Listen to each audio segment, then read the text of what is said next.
Hello everyone, my name is Chris, and I've been playing D&D since I was 12, and I've been a DM for 15 of those 17 years. I currently stream every Wednesday for Adventurers League at Cape Fear Games, and Thursday at Cape Fear Games for my homebrew session, The Lost Pages of Shiraz. In this video, I've decided to take it upon myself to cover a topic that a lot of DMs have an issue with early on in their DM career. For this topic, we can thank Mr. Angel Lore, who actually contacted me on Facebook asking about this particular topic. This video is actually going to be a bit lengthy, but to put it in a nutshell, the question is, how do I balance my encounters? This is actually a very valid question and actually requires a lot of looking into, because it requires more than just knowledge of monster encounters, but also knowledge of how your players react and their class benefits, as well as the world that they're in. It's essentially one giant math equation that has no right answer, but certainly has a lot of wrong answers. And to help all you fellow DMs out there who might be struggling with this particular topic, I'm going to give you my 3 main factors that I consider whenever I create encounters for my players. But before we begin, I'm going to do a shameless plug, and I'm going to ask you guys to hit the like button down below, as well as subscribe to this channel. And while you're at it, why don't you leave a comment down below on how you create encounters for your players and what factors you take in whenever you create them. So, what exactly is an encounter? Well, it can be many things. It can be an encounter with an NPC that requires you to be sneaky and use your performance skill and maybe lie a little bit. It could also be, of course, sword and board and go in and hack and slash your way to victory. For all you know, you could be talking to a king or the evil guy himself, or you could be talking to somebody totally innocent and accidentally swing your sword at somebody who doesn't deserve it. I'm not going to tell you how to tread the line between good and evil and decide if it's okay to kill the Lord of all Darkness or if it's not okay to let the town be burned just so you can get to the bad guy. Or if it's a good idea to set the town on fire for something you did back before whenever you accidentally killed the coffin maker. Looking at you, Rob. So, how do I balance my encounters? More often than not, I tend to throw pretty challenging encounters at my players, and I've asked them from time to time if it's been a little too challenging. More often than not, they tell me that the combat encounters, while very threatening, still provide a good combat rather than just straight up either killing them outright with a TPK for something I didn't realize was overpowered, or giving them nothing but kobolds to fight and they just breathe through them like it's nothing. This might get a little long-winded and complicated, but I'll try to keep it simple. Here are my 3 factors that I use whenever I decide how to create an encounter for my players. Number 1, party composition. What level is the party? What classes are in the party, and what races are present as well. The first part of this is going to tie into something called challenge rating, which a lot of you DMs are obviously well familiar with. Now, before you decide, hey, this is challenge rating 2, my party is level 1, level 2, let's throw this at them and hope for the best. There's something you need to know whenever you look at a monster besides its challenge rating. Here is how I determine if the stat block works well with the challenge rating for the party. Some DMs, like me, roll 1 time for the initiative rolls of the monsters, unless there is a unique character among them.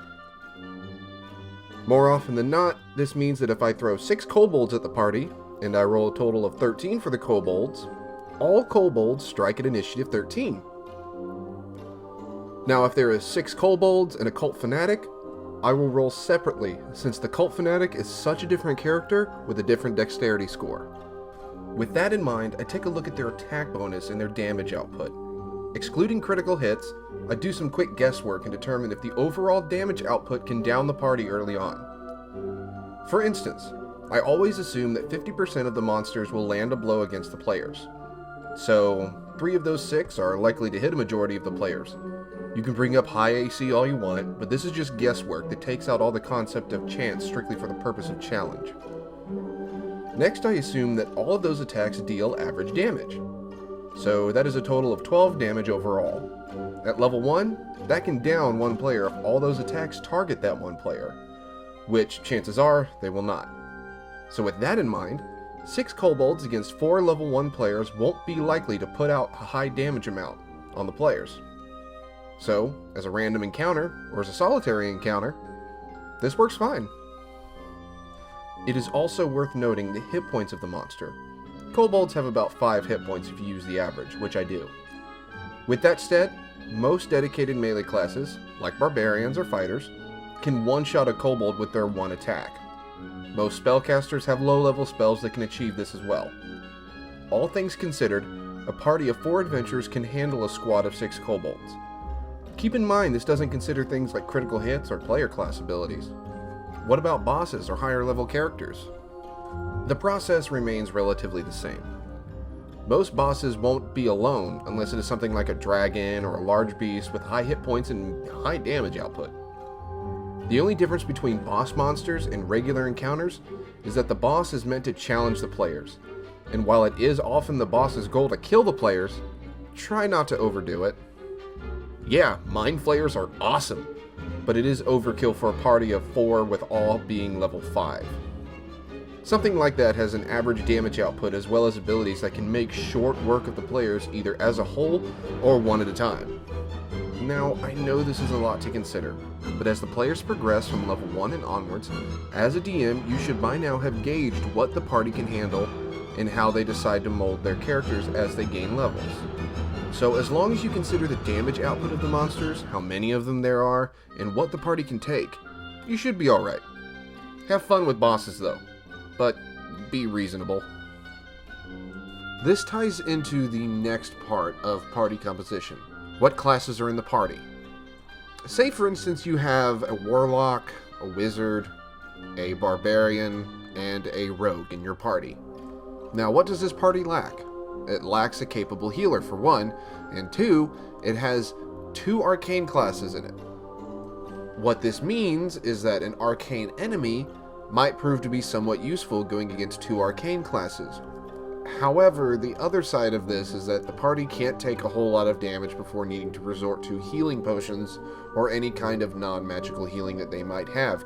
So, with that, you don't want something that's going to overtly tax their health. If you have that many arcane casters in your group, maybe throw something at them that has resistance to most magical effects. That way it forces the arcane casters to work a little harder. This at the same time should not force the melee and specialist classes to be pushed to the edge and not feel like that they're doing anything good. I don't want to sit here and ramble and get too complicated on some of these things, so I'm just going to make it nice and sweet. It's not a good idea to rely solely on challenge ratings. It's a good way to find a monster that might fit the party's needs for combat, but at the same time, it should not be the deciding factor. Look at the stat block, look at their combat capabilities, look at their spell options. If some of these seem overpowered and like they can down 2 or 3 of your party members in just a handful of rounds, you might want to reconsider that. At the same time, if something seems too easy or like any of the party members can smash it in a round or 2, such as throwing a single kobold at the party, you might want to reconsider either throwing something bigger at them or throwing more of these little mooks at them at the same time. Case in point, while 1 kobold is easy to handle, you sneeze in the wrong direction and they'll still fall over dead. 10 kobolds might be a bit too much. 8 kobolds should be perfectly fine, with a Scale Sorcerer and a Chieftain. Yeah, I'm not exactly nice when it comes to kobolds, to be honest with you. Now, there's online calculators for challenge ratings, party size, party compositions, and those are good places to start to sort of get the feel of what you want to throw at your party. But before you decide on a monster just because of its challenge rating, please, and I mean please, look it over. Make sure the stats are something your party can handle, that can still challenge them, and won't kill them or won't be too much of a whiff for them to just roll through. Honestly, that whole challenge rating bit is the most complicated of all of these steps. On to the final part of the party composition, what races are in the party? And this is where it can get a little bit iffy, but at the same time it's one of the most fun parts of it. Let me start off with an example. In my Thursday group, we currently have a paladin. A drow paladin.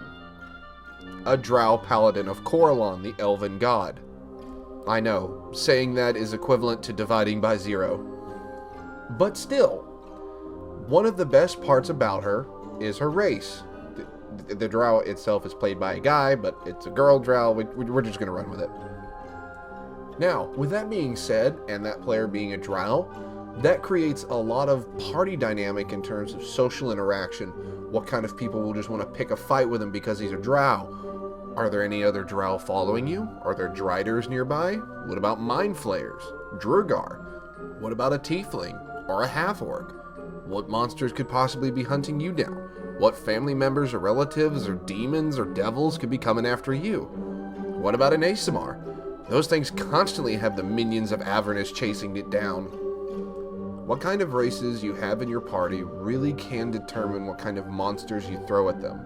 Not just that, but their backstory as well. Their backstories determine if maybe a rotten noble may be chasing after them, maybe a guy that they cheated in a game, maybe a former lover, or a rival. There's so many things that can go into creating monsters and encounters for players to get into, rather than just what's there, what challenge rating it is, what XP it gives. There's so many factors that go into party composition. I've spent almost 10 minutes rambling on party composition, so I'm just going to move on to the next one. Environment. What is the location? Forest, mountain, city, desert, etc. There's so many places where monsters dwell only in specific climates. For instance, dragons. Dragons have very specific climates, with white being those in the frozen areas, black being in swamps, gold and red being in the mountains, blue being in the desert, which is one of my favorites, honestly. Maybe constructs or golems or anything of that nature could be in any kind of wizard's tower. Really, wizard's towers can have just about anything, I've learned. Another good example of this is the wonderful world of Barovia in Curse of Strahd. There are vampires, there are werewolves, there are mooks that are just dangerous undead. There's anything in Barovia. Yep, I do accents. What of it? Environment is something you want to really look at carefully. Do orcs belong in crypts? Probably not. Do gnolls belong in drow societies? Probably not. Do treants belong in swamps? Maybe, but I wouldn't bet on it. I mean, really, you don't have to have a reason to throw orcs at players in the forest that has to be pivotal to the story that they're a part of. Orcs are just in forests. So are gnolls. So are displacer beasts, if you really think about it. You probably won't find a beholder roaming around in one, unless one of you guys angers me, which I am tempted to do. You never know when a beholder might strike. You're not going to find an aboleth flying through the skies or hanging out in a mountain, are you? Only things that are everywhere are bandits, cultists, and kobolds. Got your players going through a swamp? It might be a good idea to throw a hag in there somewhere. Green hag, night hag. God, I hate hags. What might be fun also to throw in there is perhaps maybe a black dragon of some kind. They're big on swamps. Just don't bring anything you're not willing to lose. Got them running through a desert?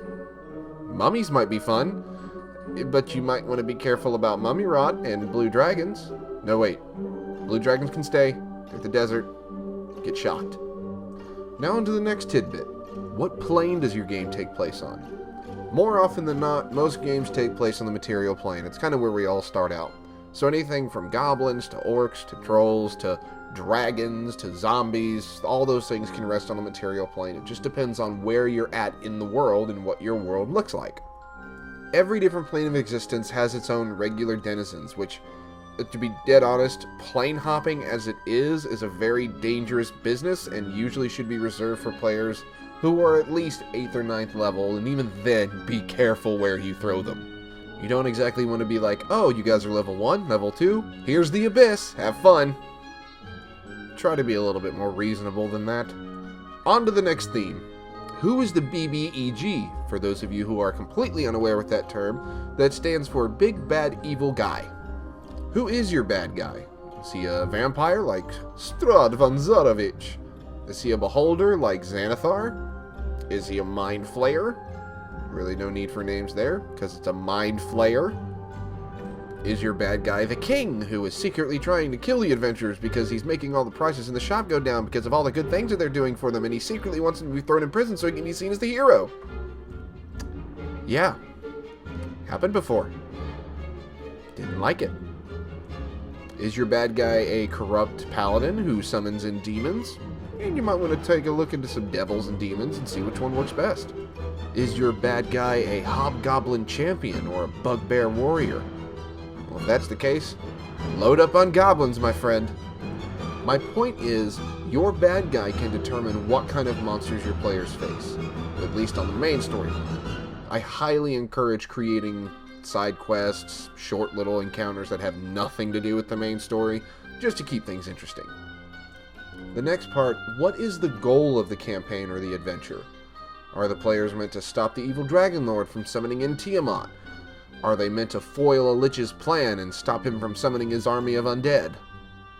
You should research monsters that have something to do with the environment or the bad guy you have, and maybe determine what they can do to stop the players from foiling the bad guy's plans, such as, for the case of summoning the ancient Dragon Lord, you want to have them be cultists or fervent worshippers or even half-dragons and dragonborn who are corrupted. Keep the draconic feel. In any case, it's best to look at the theme of your adventure, decide what the goal for the campaign or what the players are supposed to be doing is, and decide what kind of barriers or roadblocks might the players encounter along the way. So, let's go back to the main part here. The three main factors I include. Party composition. What is the party level? What classes are in the party? What races are in the party? Environment. What is the location? What plane is it on? Theme. Who is the BBEG, or Big Bad Evil Guy? And what is the goal of the campaign or the adventure? Try to keep it simple. Don't overthink it. If you think something might be a little too tough mid-game, dumb it down a bit to make sure that the players aren't completely wasted. Something might be a little too weak, beef it up or throw something else in there just out of the blue and see if the players can handle it. So, in short, if you consider those three main factors, then you should be doing just fine. If you just want to kill your players, throw a beholder at them. They'll learn. Now, before I end this video, I do want to make a recommendation on something you can use in your games. It's an app that you can get on your phone. I believe it's on iPhone and it's on the Google Play Store, called Bestiary 5e. If you go through it, you can find that it has all the monsters in every single sourcebook you can find, including those found specifically in modules. See? Here I found Strahd von Zarovich. How ironic. Not only can you organize it alphabetically or reverse that order, you can also order it by challenge rating, either highest to lowest or lowest to highest. You can also search the monster type by name. You can search it by type of monster like Fiend or Construct or Demon or Celestial. This app is a lifesaver for any DM. I highly recommend it. It'll save you a lot of time searching through the source books or even having to purchase the other source books yourself. Although there is nothing quite like holding a book in your hands. Anyway, I hope this gave you guys some tips and advice and maybe made your campaign creation a little bit easier. Thank you guys for watching. Subscribe and yet again share this with your friends and drop a like as well. Need some DM or general D&D advice? Leave a comment and I will answer to the best of my ability. You guys can catch me on Cape Fear Games Twitch channel on Wednesdays at 6:30 for Adventurers League, as well as on Thursday at 7 p.m. for the Lost Pages of Shiraz, my homebrew campaign. Until next time, may all your rolls be a crit success.